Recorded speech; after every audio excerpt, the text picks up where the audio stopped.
everyone. Happy Thursday. I'm here with Liz Gary, who is the coordinator for Partners in Policymaking in Louisiana, and she is also a mom to 3 wonderful children. So hi, Liz. Hi, Katie. How are you? Thank you for joining us. I haven't done a Chatting with Katie video in quite a few months, but I'm excited for this one to be my first one. Awesome. So tell me a little bit about what is Partners in Policymaking.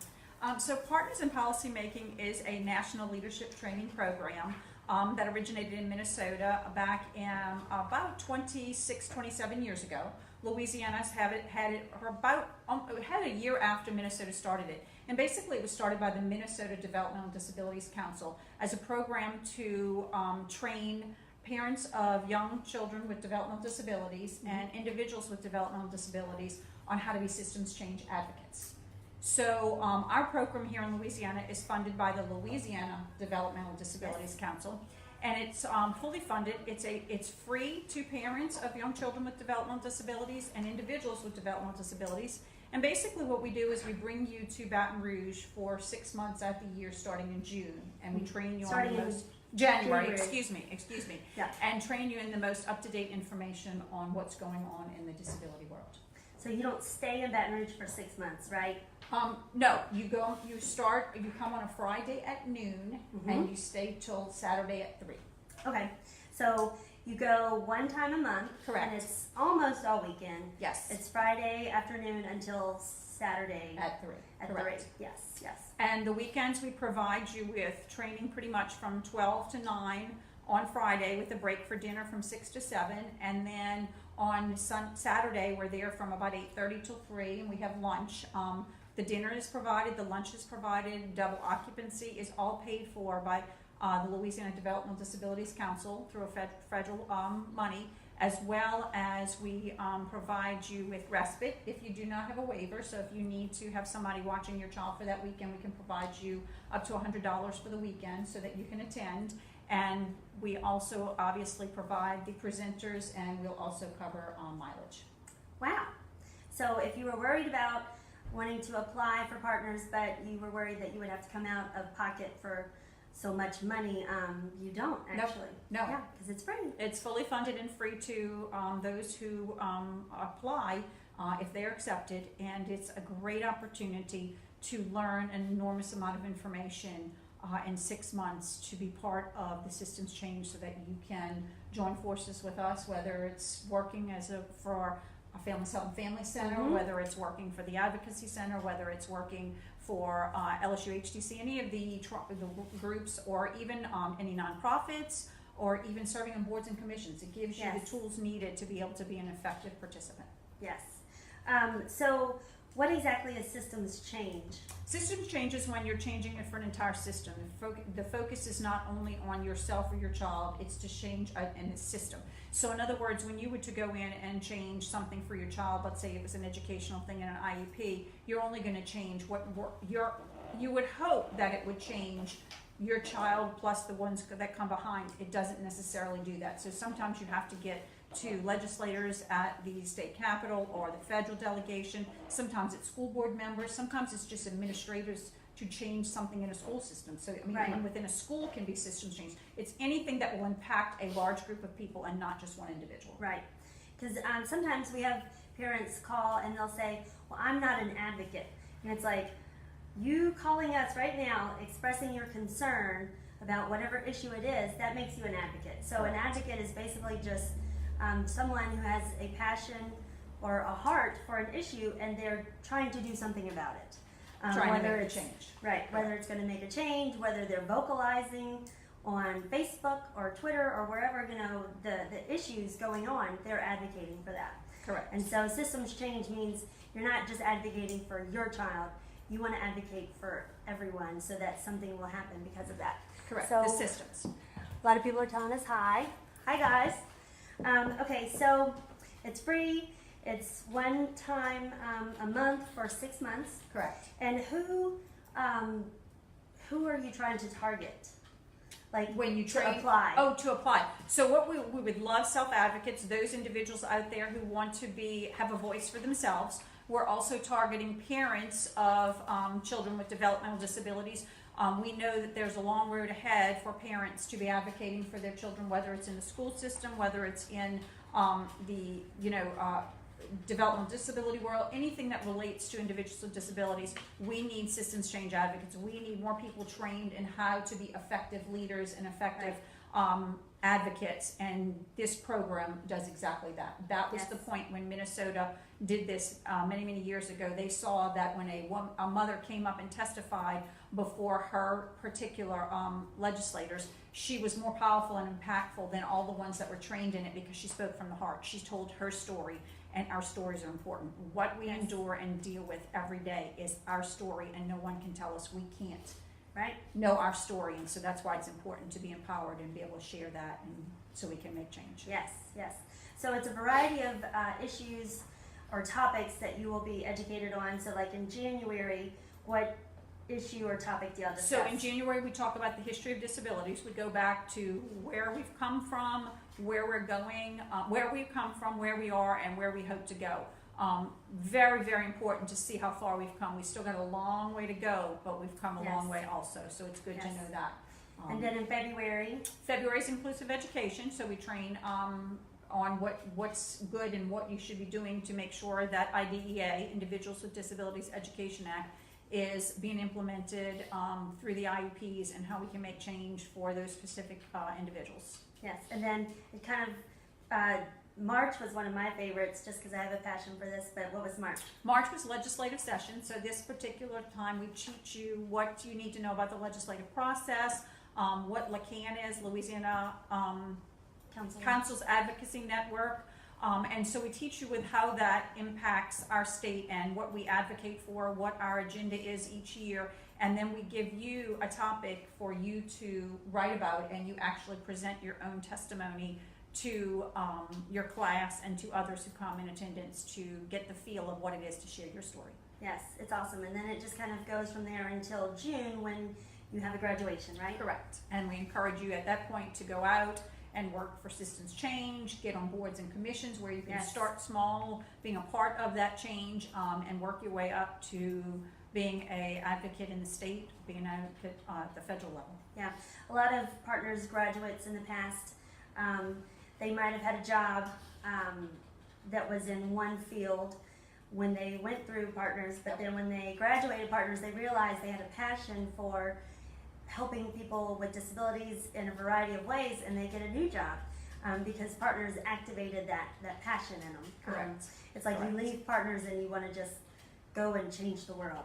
A fire is lit in you, essentially. Absolutely. Yeah. Absolutely. I graduated partners in 2017. Yes, this is 18, so it was last year.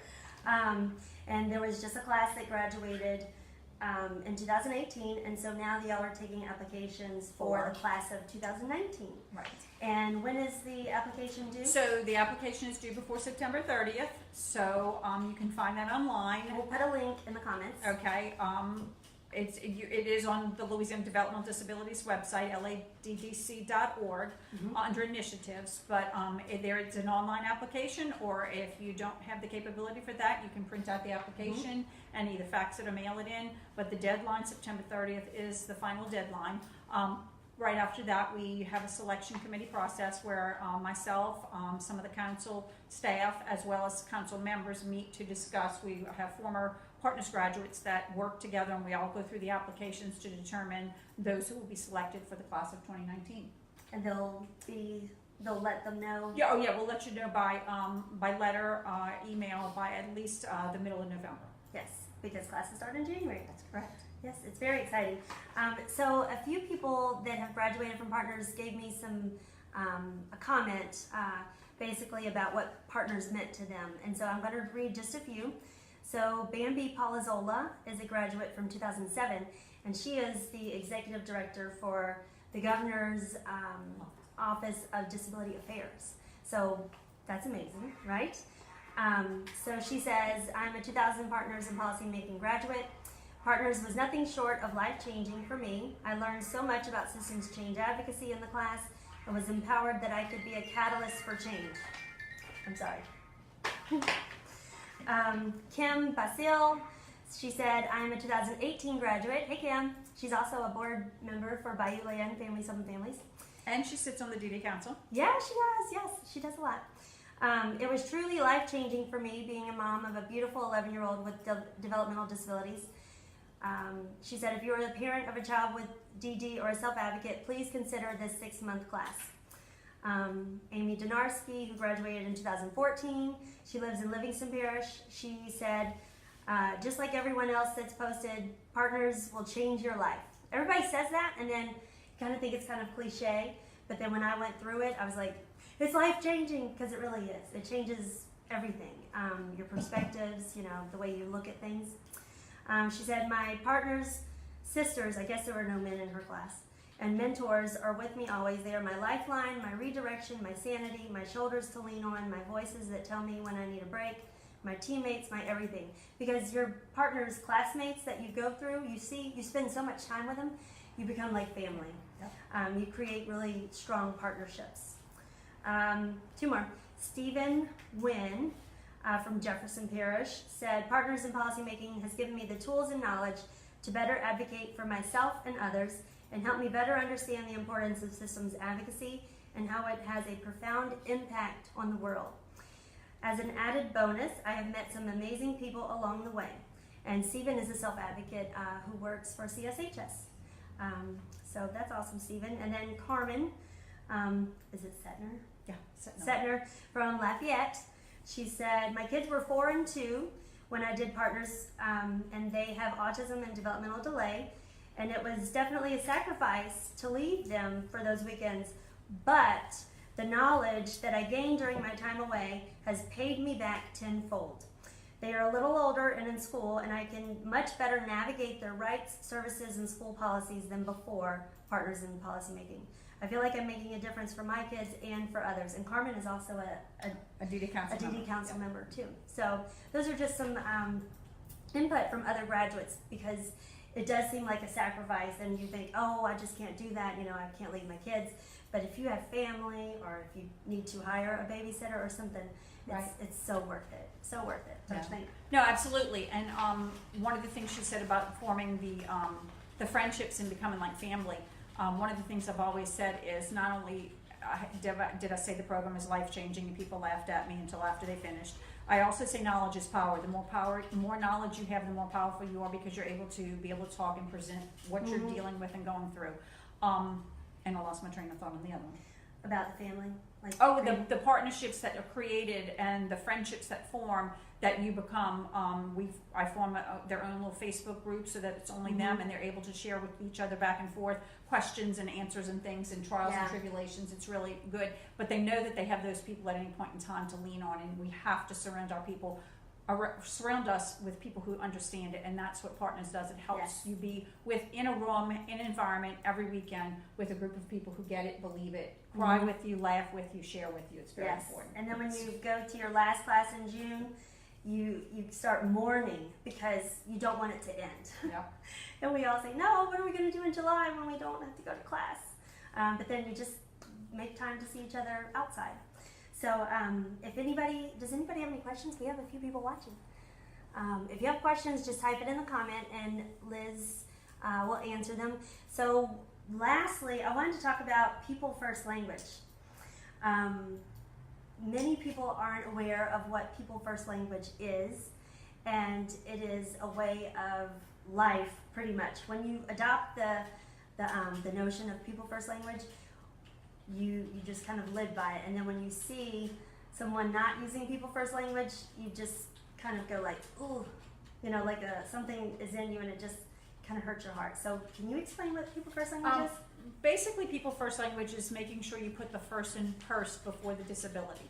So you want to, we all have characteristics of things that we have in our life and things that we have struggles with, or things. For instance, I wear contacts, so I could not see without my contacts. I wouldn't even be able to see Katie sitting next to me. But that is part of who I am. But I am Liz, I have brown hair, I have blue eyes, and I wear contacts. It's no different for a child with a disability or an adult with a disability. You need to get away from saying the Down syndrome child or the Down syndrome person or the autism person. is a person with autism. That person has many, many characteristics. That's just one of the other things Yes. that they have. And so it gives a respect thing that we're not looking at the disability first, we're looking at the person first, and we're addressing the person as that individual with the other things that may be part of their life. So, I see a lot of media. Yeah. I don't know if they choose it this way or if it's just habit, but if you see a headline that says special needs children or Down syndrome boy or anything like that, usually the first thing a person sees is the disability. And they think, "Aw, that poor child." They pity them because that's first. You don't think about the little boy or the kids or the adult. You think about the disability and you get this feeling in your heart that is of sadness and pity rather than thinking, what they are capable of. Correct. Yes. So just being mindful of trying to use people first language is so important, especially on social media when people see our words. They see our words more than they hear us. And so even if you are a parent or a professional or just anybody out there that has no tie to the disability world, we encourage you to use people first language. So if you're talking about your uncle who has cerebral palsy, you don't say my cerebral palsy uncle or my cerebral palsy friend. You say my friend who has cerebral palsy. So you put the person first, truly. I mean, it kind of speaks for itself. Absolutely. And so, we're trying to get away from the denoting of pity. We don't want it to be a pity when we talk about our family members and the ones we love who we're striving for great success for them, and we need to have that positive feedback and that positive notion. A little bit on what Katie was saying about the media is I learned from many media that one of the reasons they do that, for instance, when they do it in the paper, it's because they're only given a limited amount of space to type. So it takes less words to say a person with Down syndrome versus the Down syndrome person. But I've trained some of the people I've talked with who are in the media as far as TV and other things or interviews to focus on that when you talk. I've actually had someone who would call me before he would go on the radio and say, "Okay, I'm getting ready to go. Remind me again to make sure I respect him." And that's huge. That's huge that he was in a powerful position and cared enough to want to say it correctly out of respect for our family and our family members and the individuals with disabilities. Yes, because seeing these words, I mean, it's not just words, it creates attitudes. Yes. So if we keep seeing Down syndrome boy, or special needs kid, we let everybody know that we need to look at this person's disability rather than their potential and what they're capable of. So it's not a matter of political correctness, because many people have told me that, and it's like, no, it's a matter of respect and creating positive attitudes that even though this person has some type of disability, they are capable of so much more than we know, than we give them. So we need to look at them as a person and not the disability. Not the label. Yes. Correct. Yes. So nobody has any questions. Hi guys. Hey Rebecca. Hey Lacey. Did you have anything else? I don't think so. All right. So we will put a link in the comment sections for the application to partners. And if you have any questions about it, if you want to talk to Liz, I will put her email address on there. And then feel free to call up here to the center. I think we have me, Odessa, who is our administrative assistant, and then Karen Artis And Ashley Nielsen, our education liaison. We are all partners graduates, so we can answer a variety of questions. We can help clarify questions that might be on the application, because I know sometimes the application can seem daunting. Well, It's changed? We reduced it this year. Oh, so yay! it's no longer 13 pages, it's only like 5 or 6. So it's Good. much easier to fill out and complete. Also, there are several board members here at North Shore Families Health and Families that are also graduates, and I know a lot of the other FHS centers, some of the directors are graduates as well as their board members. So they definitely get empowered after going through the program and either get employed or serve on the boards. Yes, it's the best experience of my life for sure, and most other partners graduates will say the same thing. You won't regret it. If you have any questions, feel free to comment and we can comment back, or you can email or call us, because this program will change your life. Absolutely. All Get right, those guys. applications in. Yes, September 30th is the deadline.